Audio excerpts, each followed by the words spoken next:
O Evangelho segundo o Espiritismo, capítulo 5. Bem-aventurados os aflitos. 21. Quando a morte ceifa nas vossas famílias, arrebatando, sem restrições, os mais moços antes dos velhos, costumais dizer: Deus não é justo. Pois sacrifica um que está forte e tem grande futuro e conserva os que já viveram longos anos, cheios de decepções, pois leva os que são úteis e deixa os que para nada mais servem, pois despedaça o coração de uma mãe, privando a da inocente criatura que era toda a sua alegria. Humanos, é nesse ponto que precisais elevar-vos acima do terra à terra da vida, para compreenderdes que o bem, muitas vezes, está onde julgais ver o mal, a saber a previdência onde pensais divisar a cega fatalidade do destino. Porque haveis de avaliar a justiça divina pela vossa. Podeis supor que o Senhor dos mundos se aplique, por mero capricho, a vos infligir penas cruéis. Nada se faz sem um fim inteligente e, seja o que for que aconteça, tudo tem a sua razão de ser. Se perscrutasseis melhor todas as dores que vos advêm, nelas encontrareis sempre a razão divina, razão regeneradora, e os vossos miseráveis interesses se tornariam de tão secundária consideração, que os atirareis para o último plano.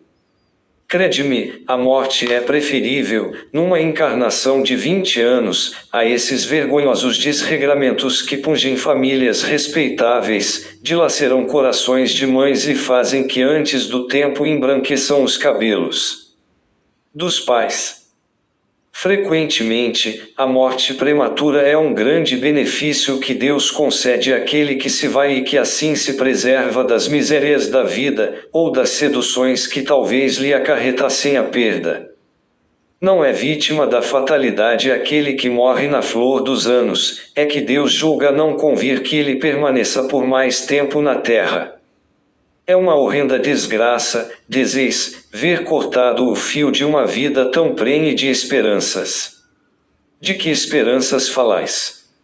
Das da terra, onde o liberto houvera podido brilhar, abrir caminho e enriquecer. Sempre essa visão estreita, incapaz de elevar-se acima da matéria. Sabeis qual teria sido a sorte dessa vida, ao vosso parecer tão cheia de esperanças?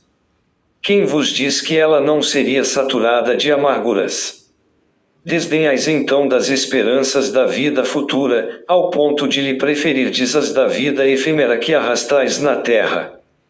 Supondes então que mais vale uma posição elevada entre os homens, do que entre os espíritos bem-aventurados. Em vez de vos queixardes, regozijai-vos quando praz a Deus retirar deste vale de misérias um de seus filhos. Não será egoístico desejardes que ele aí continuasse para sofrer convosco. Essa dor se concebe naquele que carece de fé e que vê na morte uma separação eterna. Vós, espíritas, porém, sabeis que a alma vive melhor quando desembaraçada do seu invólucro corpóreo. Mães, sabei que vossos filhos bem-amados estão perto de vós, sim, estão muito perto, seus corpos fluídicos vos envolvem, seus pensamentos vos protegem, a lembrança que 22. Falando de um homem mau, que escapa de um perigo, costumais dizer, se fosse um homem bom, teria morrido. Pois bem, assim falando, dizeis uma verdade, pois, com efeito, muito a miúde sucede dar Deus a um espírito de progresso ainda incipiente prova mais longa, do que a um bom que, por prêmio do seu mérito, receberá a graça de ter tão curta quanto possível a sua provação. Por conseguinte, quando vos utilizais daquele axioma, não suspeitais de que proferis uma blasfêmia. Se morre um homem de bem, cujo vizinho é mau homem, logo observais, antes fosse este enunciais uma enormidade, porquanto aquele que parte concluiu a sua tarefa e o que fica talvez não haja principiado a sua. Porque, então, haveríeis de querer que ao mal faltasse tempo para terminá-la e que o outro permanecesse preso à gleba terrestre. Que diríeis? Se um prisioneiro, que cumpriu a sentença contra ele pronunciada, fosse conservado no cárcere, ao mesmo tempo que restituíssem à liberdade que a esta não tivesse direito. Ficai sabendo que a verdadeira liberdade, para o espírito, consiste no rompimento dos laços que o prendem ao corpo e que, enquanto vos achardes na terra, estareis em cativeiro. Habituai-vos a não censurar o que não podeis compreender e crede que Deus é justo em todas as coisas.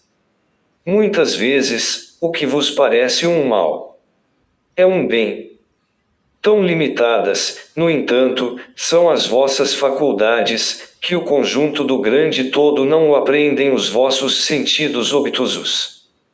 Esforçai-vos por sair, pelo pensamento, da vossa acanhada esfera e, à medida que vos elevardes, diminuirá para vós a importância da vida material que, nesse caso, se vos apresentará como simples incidente, no curso infinito da vossa existência espiritual, única existência verdadeira. Fenelon. Sens, 1861. 23. Vive o homem incessantemente em busca da felicidade, que também incessantemente lhe foge, porque felicidade sem mescla não se encontra na terra. Entretanto, malgrado as vicissitudes que formam o cortejo inevitável da vida terrena, poderia ele, pelo menos, gozar de relativa felicidade, se não a procurasse nas coisas perecíveis e sujeitas às mesmas vicissitudes, isto é, nos gozos materiais em vez de a procurar nos gozos da alma, que são um prelibar dos gozos celestes, imperecíveis, em vez de procurar a paz do coração, única felicidade real neste mundo, ele se mostra ávido de tudo o que o agitará e turbará, e, coisa singular, o homem, como que de intento, cria para si tormentos que está nas suas mãos evitar. Haverá maiores do que os que derivam da inveja e do ciúme. Para o invejoso e o ciumento, não há repouso, estão perpetuamente febricitantes. O que não tem e os outros possuem lhes causa insônias. Dão-lhes vertigem os êxitos de seus rivais, toda a emulação, para eles, se resume em eclipsar os que lhes estão próximos, toda a alegria em excitar, nos que se lhes assemelham. Pela insensatez, a raiva do ciúme que os devora. Pobres insensatos, com efeito, que não imaginam sequer que, amanhã talvez, terão de largar todas essas frioleiras cuja cobiça lhes envenena a vida. Não é a eles, de certo, que se aplicam estas palavras, bem-aventurados os aflitos, pois que serão consolados, visto que as suas preocupações não são aquelas que têm no céu as compensações merecidas. Que de tormentos, ao contrário, se poupa aquele que sabe contentar-se com o que tem, que nota sem inveja o que não possui, que não procura parecer mais do que é.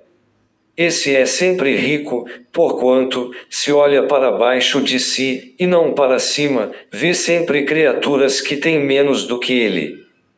É calmo, porque não cria para si necessidades quiméricas.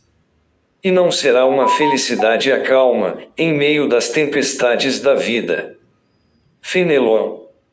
Lyon, 1860.